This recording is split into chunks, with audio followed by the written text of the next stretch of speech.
Kematian Aulia Risma Lestari masih menyisakan misteri. Aulia diduga menjadi korban perundungan saat menempuh program pendidikan dokter spesialis PPDS Prodi Anestesi Universitas Diponegoro. Investigasi polisi dan Kementerian Kesehatan masih bergulir di tengah kepedihan dan keterpurukan usai kepergian Aulia. Sang ayah pun ikut menutup mata selamanya. Luka lama belum juga hilang, mendung kembali menggelayuti keluarga Aulia. Sang ayah, yakni Muhammad Fahruri, menghembuskan nafas terakhirnya. Hanya berselang 15 hari setelah putrinya ditemukan meninggal dunia di kamar indekosnya yang ada di kota Semarang, Jawa Tengah. Semenjak kepergian putrinya, kondisi kesehatan Fahruri terus menurun. Ia sempat dibawa ke RSUD Kardinal Tegal, lalu Fahruri juga dirujuk ke RSCM Jakarta. Pihak keluarga menyebut ayah Aulia meninggal dunia karena sakit. Siapa sangka, saudara, begitu cepat sang ayah menyusul putrinya Aulia ke tempat peristirahatan yang terakhir. Jenazah almarhum lalu dimakamkan di TPU Panggung, Kota Tegal pada Selasa siang. Almarhum dimakamkan dengan bersebelahan dengan makam Aulia. Almarhum ini disebut sempat mendengar keluh kesah Aulia saat menempuh PPDS. Pihak keluarga sangat terpukul atas kehilangan yang bertubi-tubi. Almarhum meninggalkan seorang anak bungsu yang juga merupakan dokter. Ya, karena sakit, jadi kan setelah meninggalnya anak, sorenya dia tuh sakit, dibawa ke rumah sakit Islam, terus dirujuk ke Kardinal, terus dirujuk ke RSCM Jakarta. Ya sangat kehilangan sekali lah, karena beliau itu kan kakak barep, kakak pertama yang begitu merangkul semua ke adik-adiknya. Kematian Dr. Aulia mendapat sorotan tajam dari Kementerian Kesehatan. Menteri Kesehatan Budi Gunadi Sadikin menyebut telah memiliki data investigasi terkait dugaan bullying atau perundungan terhadap Dr. Aulia oleh seniornya. Bukti-bukti itu telah diserahkan kepada pihak polisi. Menkes bertekad untuk mendorong kasus ini karena hukum akan menjadi pelajaran dan tidak terulang kembali. Sudah kita berikan ke polisi, jadi kita udah dapat semua WA-WA-nya, semua catatannya, semua rekamannya. Itu kan para PPDS itu dipanggil juga kan, dipanggil kemudian diarahkan, bahasa ini diintimidasi kan, harus begini kan ya dapat juga kita rekamannya kan, itu udah ada semua. Jadi udah gamblang sebenarnya. Ya saya lihat sudah jelas sekali dari WA-nya. Tapi bagaimana bullying itu nanti berkaitan dengan isu hukum, kan saya serius. Saya benar-benar yang ini saya akan dorong karena hukum, biar ada hukuman maksimal bagi yang melakukannya, biar ada efek jerahnya.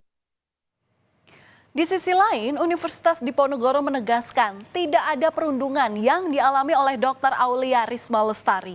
Meninggalnya Dr. Aulia disebut akibat sakit dan bukan karena bullying. Pihak Undip mempunyai banyak bukti surat keterangan izin kuliah di mana korban di sini mengalami sakit. Tidak menoleransi adanya praktek perundungan. Fakultas Kedokteran Undip akan mengambil langkah tegas dengan sanksi dikeluarkan bagi mereka yang melakukan pelanggaran. Hasil investigasi internal bahwa memang kami internal Undip pada hari H sudah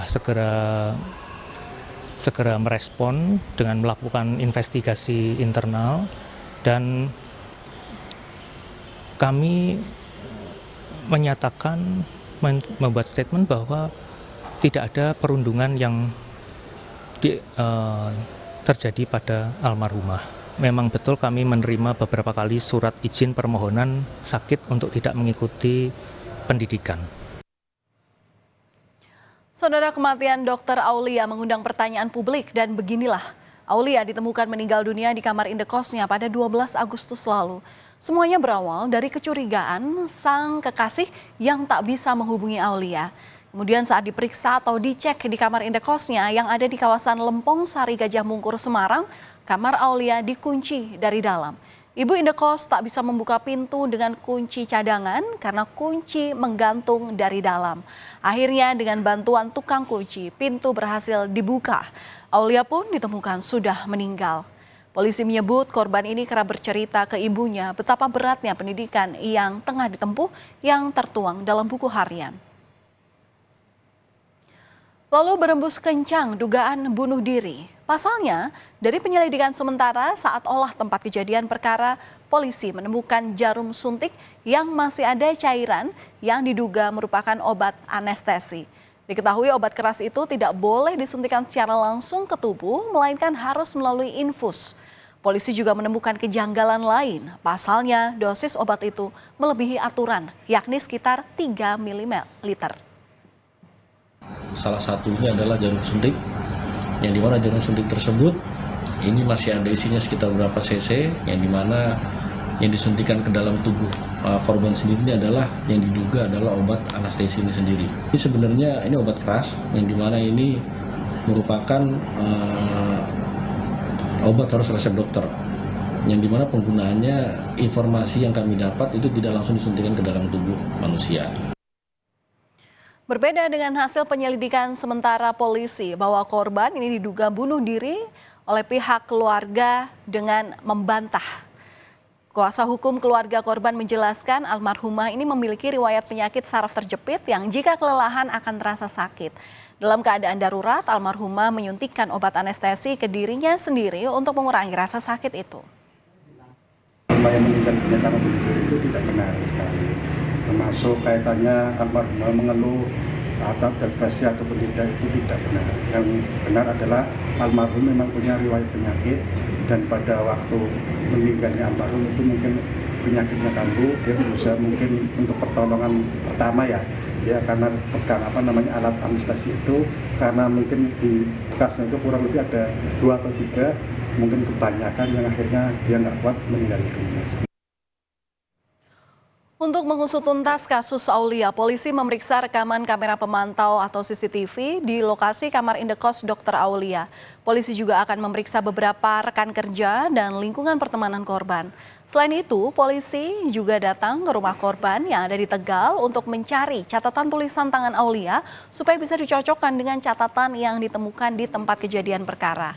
Lalu untuk membantu kerja polisi, Menteri Kesehatan mengirim tim audit ke Universitas Diponegoro.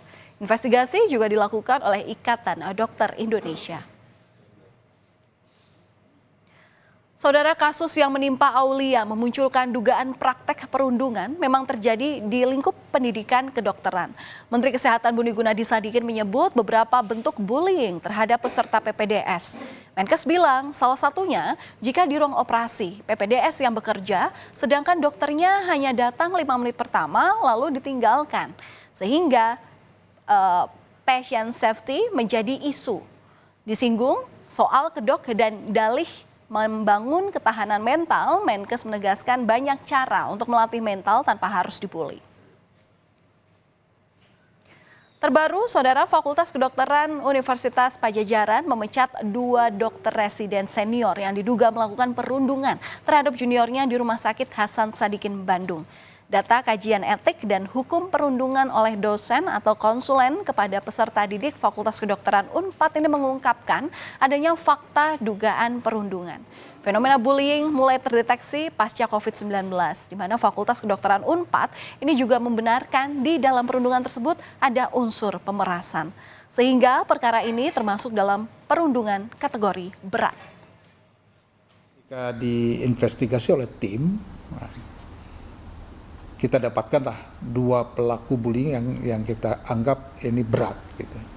Sehingga kita putuskan untuk di stop studinya. Karena kalau pada proses pendidikan aja sudah seperti itu, bisa kita bayangkan kalau nanti menjadi seorang dokter spesialis di masyarakat kan begitu ya. Sehingga kita dengan tegas, karena kita memang komitmen untuk memberantas ini, kita putus studi. Saudara, hasil investigasi Kementerian Kesehatan atas kasus kematian Aulia telah diserahkan ke polisi. Tidak ada toleransi atas praktek perundungan dalam bentuk apapun dan dimanapun. Tidak hanya membahayakan keselamatan korban, perundungan di lingkungan kedokteran dapat berimbas buruk ke layanan kesehatan bagi masyarakat.